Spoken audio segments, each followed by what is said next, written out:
In this video, I'm going to show you how to summarize a complete YouTube video using an AI tool. So let's say I have this video on Hoover Dam, the works, okay? The Hoover Dam works is a very, very historical structure. I can just go ahead and copy the link. If I want to summarize this, I can come to the AI tool that I want to use, which is Notebook LM. So we can just go ahead and click on a new notebook, and then you have the option to put in different sources. And this time I want to select a YouTube video, and then I can paste in the URL over here, and I can just come over and say insert. This is going to go through it and give me a summary of what the video is all about. And you can see this is the Hoover Dam enduring a colossus. So you can see a brief summary about it. So you can ask any question, okay?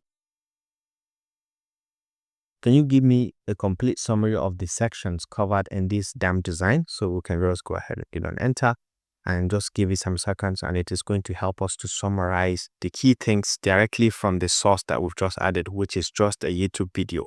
So you can see the key things is that the key details that it has picked from there: the concrete production and basements, internal structure, the intake structure, the spillways, other outlets, and so on. So you have the option to kind of print this, or you can copy. You can see the sources and you can copy this, or if you like, you can save to notes, or you can copy and share directly with someone. So this is how to summarize the content of a YouTube video. If you find this helpful, please leave a like.